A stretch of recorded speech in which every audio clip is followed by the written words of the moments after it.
क्या आपने कभी सोचा है कि अगर आपके पास खुद का पैसा कम है, लेकिन आपको ऐसा तरीका पता हो जिससे उधार लिए हुए पैसे का इस्तेमाल करके कमाई का एक जरिया बनाया जा सके, तो क्या आप लोन लेकर पैसा कमाने की शुरुआत कर सकते हैं? सुनने में ये बात जितनी आसान लगती है, असल जिंदगी में उतनी ही समझदारी मांगती है, क्योंकि लोन का पैसा अगर सही जगह लगाया जाए तो ये आपकी कमाई बढ़ाने में मदद कर सकता है, लेकिन अगर बिना सोचे समझे इस्तेमाल किया गया तो यही लोन आपकी कमाई से ज्यादा आपका बोझ बन सकता है। इसलिए इस वीडियो में हम सिर्फ लोन लेने की बात नहीं करेंगे, बल्कि बिल्कुल आसान भाषा में समझेंगे कि लोन लेकर पैसा कमाने का ये तरीका आखिर काम कैसे करता है, पैसा कहाँ लगाना चाहिए, कितना लोन लेना सही हो सकता है, ईएमआई और कमाई के बीच कितना अंतर होना चाहिए, और सबसे जरूरी बात, किन गलतियों से आपको बचना चाहिए ताकि कमाई करने की कोशिश आपके लिए फाइनेंशियल परेशानी न बन जाए। अगर आप भी चाहते हैं कि लोन का इस्तेमाल सिर्फ खर्च करने के लिए नहीं, बल्कि सही प्लानिंग के साथ इनकम बनाने के लिए कैसे किया जा सकता है, ये समझें, तो इस वीडियो को आखिर तक जरूर देखिए, क्योंकि आगे जो बातें हम समझने वाले हैं वो आपको लोन को सिर्फ उधार के पैसे की तरह नहीं, बल्कि एक फाइनेंशियल टूल की तरह समझने में मदद करेंगी। तो चलिए सबसे पहले समझते हैं कि लोन लेकर पैसा कमाने का असली मतलब आखिर क्या होता है। सबसे पहले एक बात बिल्कुल साफ समझ लीजिए, लोन लेकर पैसा कमाने का मतलब ये नहीं है कि आप बैंक से पैसा लेंगे और किसी भी जगह लगाकर उम्मीद करेंगे कि पैसा अपने आप बढ़ जाएगा। असली कॉन्सेप्ट इससे काफी अलग है। यहाँ आपको लोन को एक फाइनेंशियल टूल की तरह समझना होगा, यानी ऐसा पैसा जो आज आपके पास नहीं है, लेकिन अगर उसका इस्तेमाल किसी सही और समझदारी वाले काम में किया जाए तो वो काम भविष्य में आपके लिए इनकम जनरेट कर सकता है। और यहीं से लोन लेकर पैसा कमाने की पूरी सोच शुरू होती है। लेकिन इस तरीके को समझने से पहले आपको एक बहुत जरूरी अंतर समझना होगा, वो है एसेट और एक्सपेंस का अंतर। अगर आप लोन लेकर ऐसी चीज खरीदते हैं जो आपकी जेब से लगातार पैसा निकालती है, तो वो आपके लिए फाइनेंशियल बर्डन बन सकती है। लेकिन अगर लोन का पैसा किसी ऐसे काम में लगाया जाता है जिससे नियमित कैश फ्लो आने की वास्तविक संभावना हो, तो उसका इस्तेमाल अलग तरीके से किया जा सकता है। उदाहरण के लिए मान लीजिए आपके पास एक छोटा बिजनेस पहले से चल रहा है, आपके पास कस्टमर हैं, प्रोडक्ट की डिमांड है, लेकिन आपके पास इतना कैपिटल नहीं है कि आप ज्यादा स्टॉक खरीद सकें या जरूरी इक्विपमेंट लगा सकें। अब अगर आप किसी उचित लोन के माध्यम से कैपिटल जुटाते हैं और उस कैपिटल से बिजनेस की कैपेसिटी बढ़ाते हैं, तो यहाँ लोन का उद्देश्य खर्च करना नहीं, बल्कि इनकम जनरेटिंग एक्टिविटी को सपोर्ट करना है। लेकिन ध्यान रखिए, सिर्फ सेल्स बढ़ना प्रॉफिट बढ़ने की गारंटी नहीं है। यही वो जगह है जहां बहुत से लोग गलती करते हैं। मान लीजिए आपने 2 लाख रुपए का लोन लिया और उससे आपने ऐसा स्टॉक खरीदा जिससे आपकी सेल्स हर महीने 50,000 रुपए बढ़ गई। पहली नजर में आपको लगेगा कि आपने बहुत अच्छा काम किया, लेकिन अगर उस अतिरिक्त 50,000 की सेल्स में से product cost, transport, staff, electricity, rent, tax और दूसरे सभी खर्च निकालने के बाद आपके पास सिर्फ 5,000 रुपए बच रहे हैं, जबकि आपकी ईएमआई 7,000 रुपए है, तो आपकी सेल्स तो बढ़ी, लेकिन आपकी फाइनेंशियल पोजीशन खराब हो गई। इसीलिए यहां सबसे जरूरी शब्द है नेट प्रॉफिट या नेट कैश फ्लो। आपको ये नहीं देखना है कि पैसा कितना घूम रहा है, आपको ये देखना है कि सभी जरूरी खर्च निकालने के बाद वास्तव में आपके हाथ में कितना पैसा बच रहा है। अब इसे एक और आसान तरीके से समझिए। अगर आपकी मंथली ईएमआई 10,000 रुपए है, तो आपको सिर्फ इतना नहीं सोचना है कि आपका काम 10,000 रुपए कमा लेगा, क्योंकि अगर 10,000 की इनकम आते ही पूरी रकम ईएमआई में चली गई, तो आपके पास इमरजेंसी, बिजनेस की जरूरत या किसी अचानक आने वाले खर्च के लिए कुछ भी नहीं बचेगा। इसीलिए लोन से कमाई करने की प्लानिंग में मार्जिन बहुत महत्वपूर्ण होता है। मान लीजिए किसी काम से सभी खर्च निकालने के बाद आपके पास हर महीने 20,000 रुपए बचते हैं और आपकी ईएमआई 10,000 रुपए है, तो आपके पास 10,000 रुपए का मार्जिन बचता है। लेकिन अगर आपकी नेट इनकम सिर्फ 11,000 रुपए है और ईएमआई 10,000 रुपए है, तो कागज पर भले ही आप प्रॉफिट में दिखाई दें, लेकिन असल में आपका रिस्क काफी ज्यादा है, क्योंकि एक खराब महीना आपकी पूरी प्लानिंग बिगाड़ सकता है। इसीलिए लोन लेने से पहले सबसे जरूरी सवाल ये नहीं होना चाहिए कि बैंक मुझे कितना पैसा दे सकता है, बल्कि सवाल होना चाहिए कि मैं इस पैसे का इस्तेमाल करके कितना रियलिस्टिक कैश फ्लो पैदा कर सकता हूं, और अगर मेरी उम्मीद के मुताबिक कमाई नहीं हुई, तब भी क्या मैं ईएमआई समय पर चुका पाऊंगा। यही सवाल आपको एक सामान्य बोरोवर और एक रिस्पॉन्सिबल बोरोवर के बीच का अंतर समझाता है, क्योंकि रिस्पॉन्सिबल बोरोवर हमेशा सिर्फ बेस्ट केस सिनेरियो नहीं देखता, वो वर्स्ट केस सिनेरियो को भी ध्यान में रखता है। अगर कमाई उम्मीद से कम हुई तो क्या होगा? अगर बिजनेस कुछ समय के लिए धीमा हो गया तो ईएमआई कहां से आएगी? अगर अचानक कोई बड़ा खर्च आ गया तो क्या आपके पास बैकअप है? और अगर आपकी इनकम कुछ महीनों के लिए कम हो गई तो क्या आपकी फाइनेंशियल स्टेबिलिटी बनी रहेगी? इन सवालों का जवाब लोन लेने से पहले होना चाहिए, क्योंकि लोन की ईएमआई आपकी कमाई के साथ ऊपर नीचे नहीं होती। आपकी इनकम कम हो सकती है, बिजनेस में लॉस हो सकता है, मार्केट में गिरावट आ सकती है, लेकिन ईएमआई की जिम्मेदारी बनी रहती है। इसी वजह से लोन को पैसा कमाने की गारंटी समझना सबसे बड़ी गलती है। लोन सिर्फ कैपिटल देता है। उस कैपिटल को सही जगह लगाकर प्रॉफिट में बदलना आपकी प्लानिंग, आपकी स्किल, आपके बिजनेस मॉडल और आपके रिस्क मैनेजमेंट पर निर्भर करता है। इसीलिए अगर कभी आप लोन लेकर पैसा कमाने के बारे में सोचें तो सबसे पहले 3 चीजों को समझिए। पैसा कहाँ लगाया जाएगा, वहां से वास्तविक नेट कैश फ्लो कितना आ सकता है और उस कैश फ्लो के मुकाबले आपकी ईएमआई और लोन की कुल कॉस्ट कितनी है।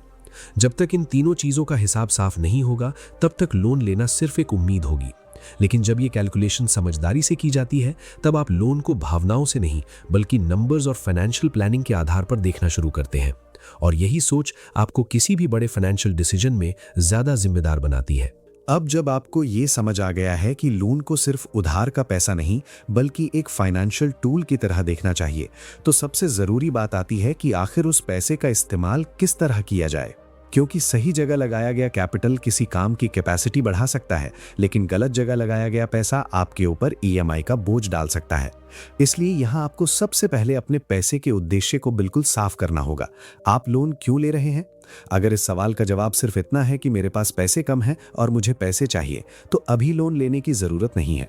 लेकिन अगर आपका जवाब है कि मेरे पास एक ऐसा काम है जिसमें डिमांड मौजूद है, मुझे उस काम का अनुभव है, मेरे पास कुछ अपना कैपिटल है और अतिरिक्त कैपिटल मिलने से मेरी इनकम बढ़ाने की वास्तविक संभावना है, तब बात थोड़ी अलग हो जाती है।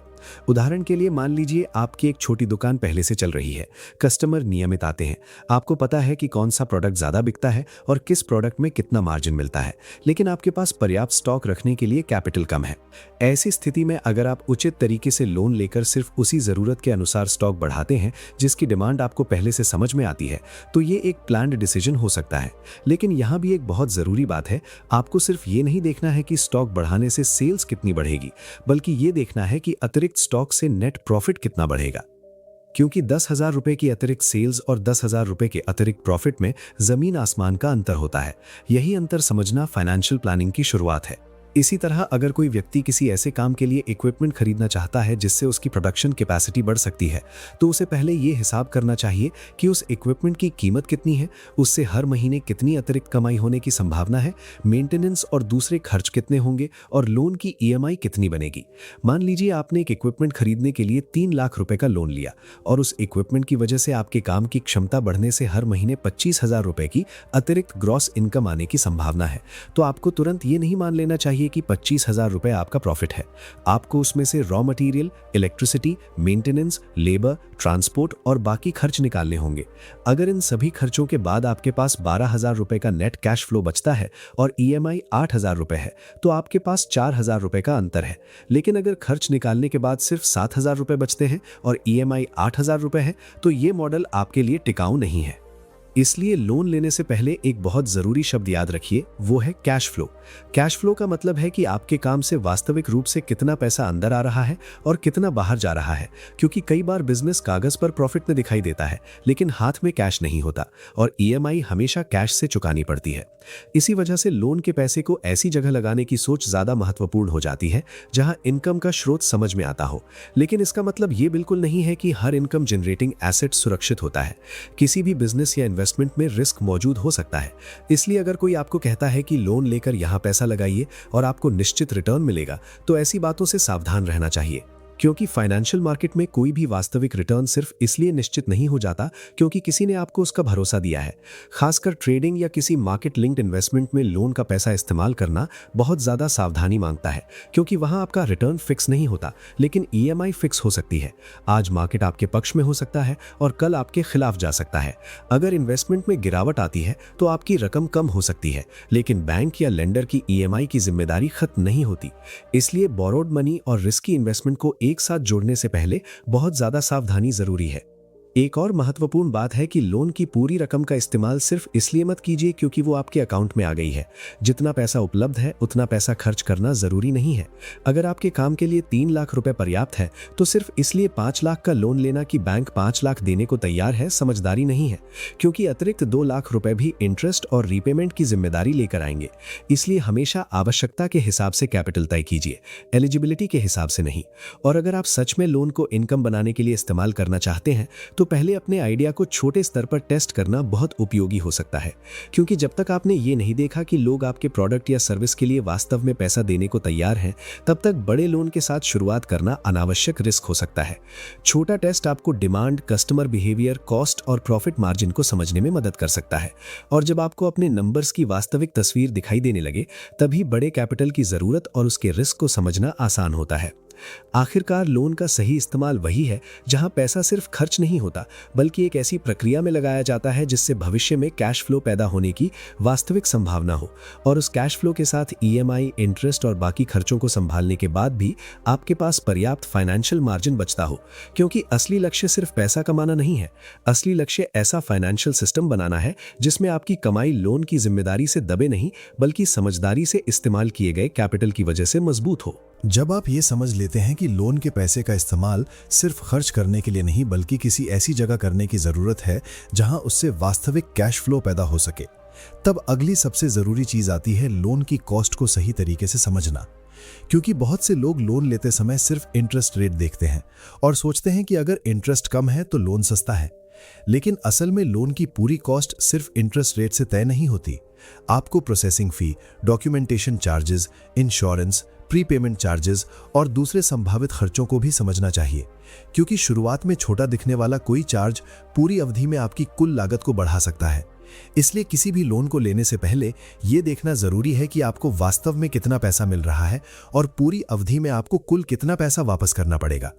मान लीजिए आपको 3 लाख रुपए का लोन मिल रहा है, लेकिन अलग अलग चार्जेस काटने के बाद आपके हाथ में 2,90,000 रुपए ही आते हैं, जबकि रीपेमेंट आपको 3 लाख से भी ज्यादा करनी है। तो आपके लिए असली कॉस्ट वही होगी जो आपके हाथ में आने वाली रकम और वापस जाने वाली कुल रकम के बीच का अंतर बताती है। इसलिए केवल ईएमआई देखकर फैसला करना सही तरीका नहीं है। ईएमआई कम होने का मतलब हमेशा लोन सस्ता होना नहीं होता, क्योंकि अगर लोन की अवधि बहुत लंबी कर दी जाए तो मंथली ईएमआई कम दिखाई दे सकती है, लेकिन लंबे समय तक इंटरेस्ट देने के कारण टोटल रीपेमेंट बढ़ सकता है। इसे एक आसान उदाहरण से समझिए। मान लीजिए 2 अलग लोन ऑफर्स हैं। पहले में ईएमआई थोड़ी ज्यादा है लेकिन अवधि छोटी है, और दूसरे में ईएमआई कम है लेकिन अवधि काफी लंबी है। अगर आप सिर्फ मंथली ईएमआई देखेंगे तो दूसरा लोन आपको बेहतर लग सकता है, लेकिन अगर आप टोटल रीपेमेंट देखेंगे तो संभव है कि लंबी अवधि वाला लोन आपके लिए ज्यादा महंगा साबित हो। इसलिए फाइनेंशियल डिसीजन लेते समय मंथली ईएमआई के साथ टोटल कॉस्ट को देखना बहुत जरूरी है। अब यहाँ एक और महत्वपूर्ण कैलकुलेशन आती है, वो है ईएमआई और आपकी वास्तविक मंथली कैश फ्लो के बीच का अंतर। मान लीजिए आपके काम से सभी खर्च निकालने के बाद हर महीने 20,000 रुपए का नेट कैश फ्लो बचता है और आपकी ईएमआई 10,000 रुपए है, तो आपके पास 10,000 रुपए का अंतर बचता है। लेकिन इसका मतलब ये नहीं कि आप आराम से सुरक्षित हैं, क्योंकि आपको ये भी देखना होगा कि आपकी इनकम कितनी स्टेबल है। अगर किसी महीने नेट कैश फ्लो घटकर 12,000 रुपए हो जाए तो ईएमआई चुकाने के बाद सिर्फ 2,000 रुपए बचेंगे, और अगर इनकम 8,000 रुपए हो जाए तो ईएमआई पूरी करने के लिए आपको बाहर से पैसा लगाना पड़ेगा। यहीं पर रिस्क मैनेजमेंट की जरूरत पड़ती है। इसलिए लोन लेने से पहले अपने नंबर्स को सिर्फ एक अच्छे महीने के आधार पर मत देखिए, कम से कम एक कंजर्वेटिव सिनेरियो भी बनाइए, यानी ऐसा अनुमान लगाइए जिसमें आपकी इनकम उम्मीद से कम हो, खर्च उम्मीद से ज्यादा हो और कुछ समय के लिए बिजनेस कमजोर हो जाए। अगर ऐसे सिनेरियो में भी आप ईएमआई को संभाल सकते हैं तो आपकी प्लानिंग ज्यादा मजबूत मानी जा सकती है। इसके साथ इमरजेंसी फंड भी बहुत महत्वपूर्ण है, क्योंकि कोई भी व्यक्ति ये गारंटी नहीं दे सकता कि उसकी इनकम हर महीने एक जैसी रहेगी। बिजनेस में कस्टमर कम हो सकते हैं, अचानक मेडिकल या फैमिली एक्सपेंस आ सकता है, कोई जरूरी इक्विपमेंट खराब हो सकता है या मार्केट की स्थिति बदल सकती है। ऐसी परिस्थिति में अगर आपके पास कोई बैकअप नहीं है तो एक छोटी सी समस्या भी लोन डिफॉल्ट जैसी गंभीर स्थिति तक पहुंच सकती है। इसलिए लोन लेने से पहले अपनी रीपेमेंट कैपेसिटी को ईमानदारी से देखना जरूरी है। बैंक की नजर में आपकी लोन एलिजिबिलिटी और आपकी वास्तविक फाइनेंशियल कैपेसिटी 2 अलग चीजें हो सकती हैं। बैंक आपको जितना लोन देने के लिए तैयार है, जरूरी नहीं कि उतना लोन आपके लिए सही भी हो। आपको अपनी इनकम, एग्जिस्टिंग एक्सपेंसेस, पहले से चल रही ईएमआई और आने वाले संभावित खर्चों को ध्यान में रखकर निर्णय लेना चाहिए। खासकर अगर आपके ऊपर पहले से कोई लोन या क्रेडिट कार्ड का बकाया है तो नया लोन लेने से पहले पूरी डेट पोजीशन समझना और भी जरूरी हो जाता है, क्योंकि एक ईएमआई दूसरी ईएमआई के ऊपर जुड़ती जाती है और धीरे धीरे आपकी मंथली इनकम का बड़ा हिस्सा सिर्फ डेट रीपेमेंट में जाने लगता है। यही स्थिति आगे चलकर फाइनेंशियल स्ट्रेस पैदा कर सकती है। इसलिए लोन को कभी भी अपनी जरूरत से ज्यादा बड़ा मत बनाइए और किसी भी कैलकुलेशन में सिर्फ प्रॉफिट की उम्मीद मत जोड़िए, बल्कि interest, tax, operating cost, unexpected expenses और पॉसिबल लॉस को भी शामिल कीजिए। अब मान लीजिए आपके पास कोई ऐसा काम है जिससे आपको उम्मीद है कि हर महीने 30,000 रुपए का नेट कैश फ्लो आ सकता है, लेकिन आपने कैलकुलेशन में सिर्फ ईएमआई को शामिल किया और बाकी खर्चों को नजरअंदाज कर दिया, तो आपकी प्लानिंग अधूरी है। सही कैलकुलेशन में पहले ग्रॉस इनकम देखी जाएगी, फिर सभी ऑपरेटिंग एक्सपेंसेस घटेंगे, फिर लोन की ईएमआई और बाकी फाइनेंशियल कॉस्ट को देखा जाएगा और उसके बाद जो पैसा वास्तव में बचता है वही आपकी वास्तविक मंथली मार्जिन होगी। इसी मार्जिन से पता चलता है कि आपका प्लान कितना मजबूत है, और जितना ज्यादा आपका मार्जिन होगा उतना ही आपके पास खराब समय को संभालने की क्षमता होगी। इसलिए लोन लेकर पैसा कमाने की पूरी प्रक्रिया में सबसे महत्वपूर्ण चीज लोन लेना नहीं, बल्कि नंबर्स को सही तरीके से समझना है। क्योंकि जब आपको अपनी वास्तविक कॉस्ट, वास्तविक कैश फ्लो, ईएमआई और रिस्क का सही अंदाजा होता है, तभी आप ये तय कर सकते हैं कि लोन आपके लिए ग्रोथ का साधन बन सकता है या सिर्फ एक अतिरिक्त फाइनेंशियल बर्डन। और यही कैलकुलेशन आपको जल्दबाजी के फैसले से बचाकर एक ज्यादा जिम्मेदार फाइनेंशियल डिसीजन लेने में मदद करती है। लोन की कॉस्ट, ईएमआई और अपनी वास्तविक कैश फ्लो को समझने के बाद सबसे महत्वपूर्ण चीज आती है रिस्क मैनेजमेंट।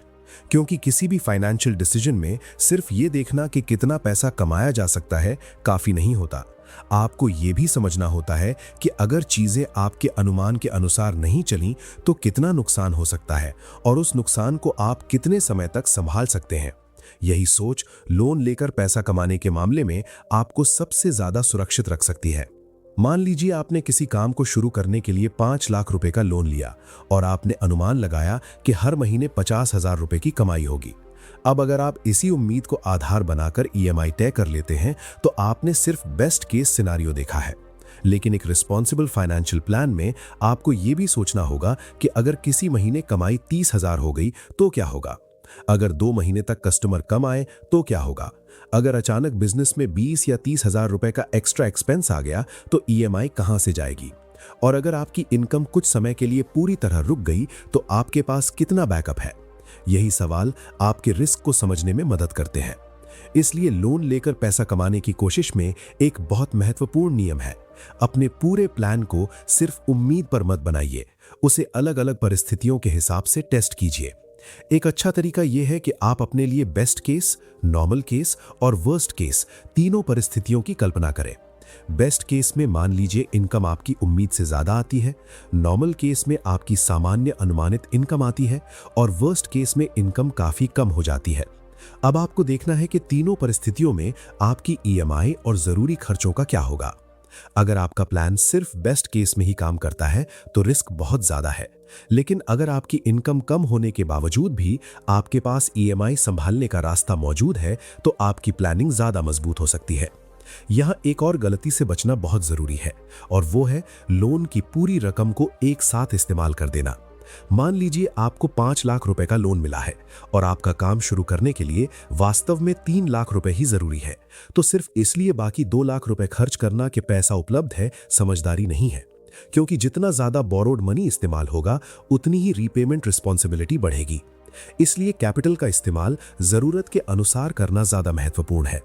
इसके साथ आपको अपनी पर्सनल और बिजनेस मनी को भी जितना संभव हो सके अलग रखना चाहिए, क्योंकि अगर बिजनेस से आने वाला पैसा और घर के खर्च का पैसा पूरी तरह मिल जाएगा तो आपको यह समझना मुश्किल हो सकता है कि वास्तव में बिजनेस कितना कमा रहा है और कितना पैसा सिर्फ आपकी पर्सनल जरूरतों में जा रहा है। एक अलग हिसाब रखने से आपको कैश फ्लो साफ दिखाई देता है और यह पता चलता है कि लोन से पैदा हुई इनकम वास्तव में ईएमआई को सपोर्ट कर रही है या नहीं। अब बात करते हैं डेट साइकिल की। ये एक ऐसी स्थिति है जहां व्यक्ति एक लोन की ईएमआई चुकाने के लिए दूसरा लोन या क्रेडिट का इस्तेमाल करने लगता है। शुरुआत में ये छोटा समाधान लगता है, लेकिन अगर इनकम लगातार पर्याप्त नहीं है तो धीरे धीरे डेट बढ़ सकता है और मंथली कैश फ्लो का बड़ा हिस्सा सिर्फ पुराने कर्ज चुकाने में जाने लगता है। इसलिए अगर किसी महीने आपकी इनकम कम हो गई तो तुरंत नया लोन लेकर पुराने लोन को संभालने के बजाय पहले यह समझना जरूरी है कि समस्या टेम्पररी है या आपके पूरे फाइनेंशियल मॉडल में ही कमी है, क्योंकि टेम्पररी समस्या और लगातार होने वाले कैश फ्लो घाटे का समाधान एक जैसा नहीं हो सकता। इसी तरह किसी भी ऐसे व्यक्ति की बात पर तुरंत भरोसा नहीं करना चाहिए जो लोन लेकर निश्चित प्रॉफिट या गारंटीड रिटर्न का दावा करे। फाइनेंशियल वर्ल्ड में कोई भी ऐसा तरीका नहीं है जिसमें बिना रिस्क के निश्चित रूप से पैसा बढ़ता रहे, खासकर जब पैसा बोरोड हो, क्योंकि यहां नुकसान होने पर भी रीपेमेंट की जिम्मेदारी बनी रहती है। और अगर आप ट्रेडिंग या किसी मार्केट लिंक्ड इन्वेस्टमेंट में लोन का पैसा लगाने की सोच रहे हैं तो रिस्क और भी ज्यादा समझना जरूरी है, क्योंकि ट्रेडिंग में आपका प्रॉफिट फिक्स नहीं होता, लेकिन ईएमआई फिक्स हो सकती है।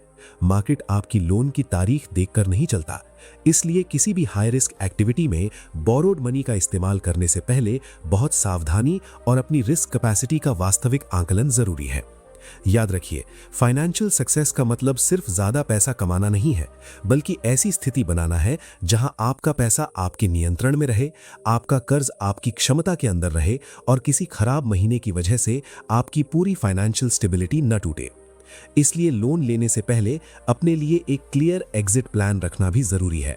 अगर ये काम उम्मीद के मुताबिक नहीं चला तो आप नुकसान को कैसे सीमित करेंगे, खर्च कहाँ कम करेंगे, ईएमआई कैसे संभालेंगे और कितने समय तक अपनी सेविंग से स्थिति को सपोर्ट कर सकते हैं। इन सवालों के जवाब जितने स्पष्ट होंगे, आपका डिसीजन उतना ही जिम्मेदार होगा, क्योंकि सही फाइनेंशियल प्लानिंग में रिस्क को खत्म करने की कोशिश नहीं की जाती, बल्कि रिस्क को समझकर उसे अपनी क्षमता के अंदर रखा जाता है। और लोन का इस्तेमाल तभी ज्यादा समझदारी वाला बनता है जब आपको सिर्फ कमाई का रास्ता नहीं, बल्कि नुकसान की स्थिति से बाहर निकलने का रास्ता भी पता हो। अब जब लोन की कॉस्ट, ईएमआई, कैश फ्लो और रिस्क को समझना साफ हो गया है, तो सबसे जरूरी बात यह है कि लोन लेने का फैसला सिर्फ इस आधार पर नहीं होना चाहिए कि आपको पैसे की जरूरत है, बल्कि इस आधार पर होना चाहिए कि उस पैसे का इस्तेमाल किस तरह और कितनी समझदारी से किया जाएगा। क्योंकि सही प्लानिंग के बिना अच्छा मौका भी गलत फाइनेंशियल डिसीजन बन सकता है। इसलिए सबसे पहले अपनी करंट फाइनेंशियल पोजीशन को ईमानदारी से देखना जरूरी है। आपकी मंथली इनकम कितनी है, आपके घर के जरूरी खर्च कितने हैं, पहले से कोई ईएमआई चल रही है या नहीं, हर महीने वास्तव में कितना पैसा बचता है, और अगर कुछ महीनों के लिए इनकम कम हो जाए तो आपके पास कितना बैकअप मौजूद है। इन सवालों का जवाब साफ होना चाहिए। इसके बाद आपको लोन का पर्पस तय करना है। लोन का पैसा किस काम में जाएगा, कितना पैसा वास्तव में जरूरी है और उस पैसे से इनकम किस तरह पैदा होगी। अगर आप खुद इन सवालों का स्पष्ट जवाब नहीं दे पा रहे हैं तो केवल उम्मीद के आधार पर लोन लेना समझदारी नहीं होगी। मान लीजिए किसी व्यक्ति को लगता है कि लोन लेकर बिजनेस शुरू करने से हर महीने 50,000 रुपए कमाए जा सकते हैं, तो उसे पहले यह समझना होगा कि 50,000 रुपए ग्रॉस इनकम है या नेट प्रॉफिट। क्योंकि अगर 60,000 की सेल्स होती है और उसमें से 40,000 रुपए product cost, rent, electricity, transport, staff और बाकी खर्चों में चले जाते हैं, तो असल कमाई सिर्फ 10,000 रुपए है। इसलिए फाइनेंशियल प्लानिंग हमेशा रेवेन्यू देखकर नहीं, बल्कि नेट कैश फ्लो देखकर करनी चाहिए। इसी तरह लोन की अवधि भी बहुत सोच समझकर चुननी चाहिए। छोटी अवधि में ईएमआई ज्यादा हो सकती है, लेकिन टोटल इंटरेस्ट कम हो सकता है, जबकि लंबी अवधि में ईएमआई कम दिखाई दे सकती है, लेकिन कुल रीपेमेंट्स ज्यादा हो सकती है। इसलिए केवल कम ईएमआई देखकर प्रभावित होने के बजाय लोन की पूरी अवधि में आपको कुल कितना पैसा वापस करना पड़ेगा, ये देखना जरूरी है। इसके साथ इंटरेस्ट रेट के साथ बाकी चार्जेस और टर्म्स एंड कंडीशंस भी समझना जरूरी है, क्योंकि लोन एग्रीमेंट में जो बातें छोटी लगती हैं वही बाद में महत्वपूर्ण हो सकती हैं। अगर आपको किसी भी शर्त को समझने में परेशानी हो तो बिना समझे साइन करने के बजाय उसे स्पष्ट करना ज्यादा सुरक्षित है। अब एक और बहुत महत्वपूर्ण चीज है प्रीपेमेंट और अर्ली रीपेमेंट की प्लानिंग। अगर भविष्य में आपके पास एक्स्ट्रा कैश आता है और आप लोन का कुछ हिस्सा जल्दी चुकाना चाहते हैं, तो पहले यह समझना जरूरी है कि आपके लोन पर ऐसी स्थिति में क्या चार्जेस या कंडीशंस लागू होती हैं। इसलिए लोन लेने से पहले सिर्फ आज की ईएमआई नहीं, बल्कि पूरे लोन साइकिल को समझना चाहिए। और अगर आप बिजनेस के लिए लोन ले रहे हैं तो बिजनेस और पर्सनल एक्सपेंसेस का हिसाब अलग रखना बहुत उपयोगी हो सकता है। इससे आपको हर महीने साफ दिखाई देगा कि लोन से जुड़े पैसे का इस्तेमाल कहाँ हुआ, बिजनेस से कितना कैश आया, कितना खर्च हुआ और ईएमआई चुकाने के बाद कितना पैसा वास्तव में बचा। यही साफ हिसाब आपको गलत निर्णय लेने से बचाता है। अब मान लीजिए आपने लोन लेकर कोई काम शुरू किया और पहले 2 महीने कमाई अच्छी रही, तो इसका मतलब ये नहीं कि अब आप तुरंत और बड़ा लोन ले लें। पहले ये देखिए कि ये इनकम कितनी स्टेबल है, क्या डिमांड लगातार बनी हुई है, क्या प्रॉफिट मार्जिन वही है और क्या बिजनेस के खर्च बढ़ने पर भी कैश फ्लो सकारात्मक रहेगा। क्योंकि शुरुआती कुछ अच्छे महीने देखकर जरूरत से ज्यादा डेट लेना भविष्य में परेशानी पैदा कर सकता है। इसी तरह अगर आपका पहला प्रयास उम्मीद के मुताबिक नहीं चला तो उसे छिपाने के लिए नया लोन लेना भी सही समाधान नहीं है। पहले कारण समझिए, क्या समस्या प्रोडक्ट में है, कस्टमर डिमांड में है, प्राइसिंग में है, कॉस्ट ज्यादा है या आपका पूरा बिजनेस मॉडल ही कमजोर है। जब तक मूल समस्या समझ में नहीं आती तब तक ज्यादा पैसा लगाना समस्या को हल करने के बजाय बड़ा कर सकता है। इसलिए बोरोड मनी के साथ एक डिसिप्लिन रखना बहुत जरूरी है। लोन का पैसा जिस उद्देश्य के लिए लिया गया है उसे उसी उद्देश्य के अनुसार इस्तेमाल करना चाहिए। अगर बिजनेस के लिए लोन लिया है तो उसे गैर जरूरी पर्सनल शॉपिंग या लाइफस्टाइल एक्सपेंसेस में इस्तेमाल करना आपके फाइनेंशियल प्लान को कमजोर कर सकता है, क्योंकि उस खर्च से इनकम पैदा नहीं होगी लेकिन ईएमआई की जिम्मेदारी बनी रहेगी। और यही फर्क है प्रोडक्टिव डेट और अनप्लान्ड डेट के बीच। प्रोडक्टिव डेट वो हो सकता है जिसका इस्तेमाल ऐसी गतिविधि में किया जाए जिससे भविष्य में इनकम पैदा होने की वास्तविक संभावना हो, जबकि ऐसा डेट जो सिर्फ खर्च बढ़ाए और इनकम का कोई स्पष्ट स्रोत न बनाए आपके ऊपर अतिरिक्त दबाव डाल सकता है। इसलिए लोन लेने से पहले अपने लिए एक सिंपल रूल बनाइए, जितना पैसा लेना है उतना ही लीजिए जितने की वास्तविक जरूरत है। जितनी ईएमआई संभाल सकते हैं उतनी ही जिम्मेदारी लीजिए, और जिस काम में पैसा लगाना है उसके नंबर्स को पहले समझिए, क्योंकि फाइनेंशियल प्लानिंग का सबसे मजबूत हिस्सा कोई बड़ा दावा नहीं बल्कि छोटे छोटे सही हिसाब होते हैं। और जब आपका फैसला नंबर्स, कैश फ्लो, रिस्क और रीपेमेंट कैपेसिटी पर आधारित होता है तब आप लोन को सिर्फ पैसे की जरूरत पूरी करने के लिए नहीं बल्कि सोच समझकर इस्तेमाल किए जाने वाले फाइनेंशियल टूल के रूप में देख पाते हैं। अब तक आपने समझ लिया है कि लोन लेना अपने आप में कमाई का तरीका नहीं है, बल्कि लोन एक फाइनेंशियल टूल है और इसकी असली उपयोगिता इस बात पर निर्भर करती है कि आप उस पैसे का इस्तेमाल किस तरह करते हैं, कितना पैसा लेते हैं, कितनी कॉस्ट पर लेते हैं, उससे कितना वास्तविक कैश फ्लो पैदा हो सकता है, और अगर चीज़ें आपके अनुमान के अनुसार नहीं चली तो आप उस जिम्मेदारी को कितने समय तक संभाल सकते हैं। इसलिए अब इस पूरी समझ को एक वास्तविक उदाहरण के साथ जोड़कर देखते हैं। मान लीजिए किसी व्यक्ति के पास अपना 1 लाख रुपए का कैपिटल है और उसे अपना काम बढ़ाने के लिए कुल 3 लाख रुपए की जरूरत है। वो बाकी 2 लाख रुपए लोन के रूप में लेने के बारे में सोचता है। अब सिर्फ ये देखकर कि 2 लाख रुपए मिलने से उसका काम बड़ा हो जाएगा, फैसला लेना सही नहीं होगा। उसे पहले देखना होगा कि ये अतिरिक्त 2 लाख रुपए वास्तव में कहाँ लगाए जाएंगे, उस पैसे से कितनी अतिरिक्त सेल्स आने की संभावना है, उन सेल्स को पूरा करने में कितना अतिरिक्त खर्च होगा और सभी खर्च निकालने के बाद कितना नेट कैश फ्लो बचेगा। मान लीजिए कैलकुलेशन के बाद पता चलता है कि इस अतिरिक्त कैपिटल से हर महीने 15,000 रुपए का नेट कैश फ्लो आने की संभावना है और लोन की ईएमआई 7,000 रुपए है, तो कागज पर ईएमआई चुकाने के बाद 8,000 रुपए का अंतर दिखाई देता है। लेकिन यहीं पर रुकना सही नहीं है, क्योंकि आपको ये भी देखना होगा कि 15,000 रुपए की इनकम कितनी स्टेबल है। अगर किसी महीने ये इनकम 10,000 रुपए हो जाए तो ईएमआई के बाद सिर्फ 3,000 रुपए बचेंगे, और अगर इनकम 7,000 रुपए से भी कम हो जाए तो ईएमआई पूरी करने के लिए बाहर से पैसा लगाना पड़ सकता है। इसलिए किसी भी लोन का फैसला सिर्फ एवरेज इनकम देखकर नहीं बल्कि कंजर्वेटिव कैलकुलेशन के आधार पर करना ज्यादा समझदारी है। यानी आप ये मानकर चलें कि कुछ महीने आपकी कमाई उम्मीद से कम भी हो सकती है। अब अगर उस परिस्थिति में भी आपकी ईएमआई संभाली जा सकती है तो आपका फाइनेंशियल प्लान ज्यादा मजबूत दिखाई देता है। यही सोच आपको लोन के साथ ज्यादा रिस्पॉन्सिबल बनाती है। एक और जरूरी बात यह है कि लोन लेकर पैसा कमाने की कोशिश में आपको स्पीड से ज्यादा सस्टेनेबिलिटी पर ध्यान देना चाहिए। जल्दी पैसा कमाने की कोशिश में बहुत ज्यादा लोन लेना आसान लग सकता है, लेकिन डेट की जिम्मेदारी बढ़ने के बाद आपकी फाइनेंशियल फ्रीडम कम हो सकती है। इसलिए जितना कम बोरोड मनी लेकर अपना उद्देश्य पूरा किया जा सकता है उतना ही बेहतर हो सकता है, क्योंकि कम डेट का मतलब आमतौर पर कम रीपेमेंट प्रेशर होता है। लेकिन यहाँ भी कोई एक यूनिवर्सल नंबर हर व्यक्ति के लिए सही नहीं हो सकता। आपकी income, expenses, existing debt, business stability और रिस्क कैपेसिटी के अनुसार सही निर्णय अलग हो सकता है। इसी तरह अगर आपके पास लोन लेने का विकल्प है तो इसका मतलब ये नहीं कि आपको लोन लेना ही चाहिए।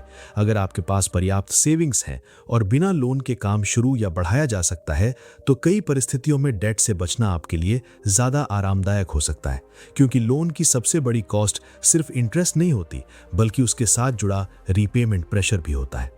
और अगर आप मानसिक रूप से हर महीने ईएमआई की चिंता में रहते हैं तो वही लोन आपके लिए कमाई का साधन होने के बजाय स्ट्रेस का कारण बन सकता है। इसलिए लोन लेने से पहले खुद से एक बहुत ईमानदार सवाल पूछिए, अगर अगले 6 महीने मेरी इनकम मेरी उम्मीद से कम हो गई तो क्या मैं फिर भी ईएमआई समय पर चुका सकता हूँ? अगर जवाब हाँ है और आपके पास पर्याप्त बैकअप भी है तो आपका रिस्क पहले की तुलना में कम हो सकता है। लेकिन अगर जवाब नहीं है तो सिर्फ प्रॉफिट की उम्मीद में लोन लेना बहुत सावधानी मांगता है।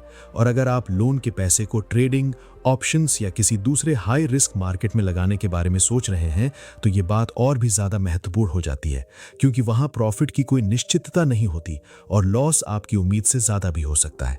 लेकिन लोन की रीपेमेंट रिस्पॉन्सिबिलिटी बनी रहती है। इसलिए बोरोड मनी के साथ हाई रिस्क एक्टिविटी को जोड़ना हर व्यक्ति के लिए उचित नहीं माना जा सकता।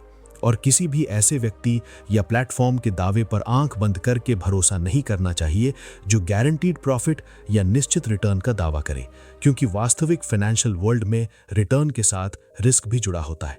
अब पूरी बात को एक लाइन में समझिए। लोन लेकर पैसा कमाने का सही तरीका ये नहीं है कि आप उधार लेकर किसी जगह पैसा लगा दें और ज़्यादा पैसा आने का इंतज़ार करें। सही तरीका है पहले इनकम का स्रोत समझना, फिर टोटल कॉस्ट समझना, फिर EMI और कैश फ्लो का हिसाब करना, फिर वर्स्ट केस सिनारियो देखना और उसके बाद ही फैसला लेना। क्योंकि पैसा कमाने की कोशिश में सबसे ज़रूरी चीज़ सिर्फ प्रॉफिट नहीं बल्कि कैपिटल की सुरक्षा और रीपेमेंट की क्षमता भी है। हमें आपका प्लान आपके ऊपर इतना डेट डाल देता है कि एक खराब महीने आपकी पूरी फाइनेंशियल स्टेबिलिटी हिला दे, तो वो प्लान उतना मजबूत नहीं है जितना आपको दिखाई दे रहा है। लेकिन अगर आपने ज़रूरत के अनुसार कैपिटल लिया, खर्च और इनकम का सही हिसाब रखा, रिस्क को समझा, बैकअप बनाया और अपनी रीपेमेंट कैपेसिटी के अंदर रहकर फैसला लिया, तो लोन आपके लिए एक उपयोगी फाइनेंशियल टूल बन सकता है। इसलिए हमेशा याद रखिए, लोन आपको अमीर बनाने की गारंटी नहीं देता। लोन सिर्फ आपको कैपिटल तक पहुंच देता है। उस कैपिटल को सही तरीके से इस्तेमाल करके सस्टेनेबल इनकम बनाना आपकी प्लानिंग, आपके स्किल, आपकी डिसिप्लिन और आपके रिस्क मैनेजमेंट पर निर्भर करता है। और यही सोच आपको किसी भी फाइनेंशियल डिसीजन में जल्दबाजी से बचाकर ज़्यादा समझदारी के साथ आगे बढ़ने में मदद कर सकती है। अगर आपको इस वीडियो से लोन लेकर पैसा कमाने की सही सोच और प्लानिंग समझने में मदद मिली हो तो वीडियो को लाइक जरूर करें और चैनल को सब्सक्राइब कर लीजिए। याद रखिए, लोन पैसा कमाने की गारंटी नहीं है। सही प्लानिंग, सही कैलकुलेशन और सही रिस्क मैनेजमेंट ही आपके फाइनेंशियल डिसीजन को बेहतर बनाते हैं। हमेशा सोच समझकर फैसला लीजिए और बिना पूरी जानकारी के कोई फाइनेंशियल रिस्क मत लीजिए।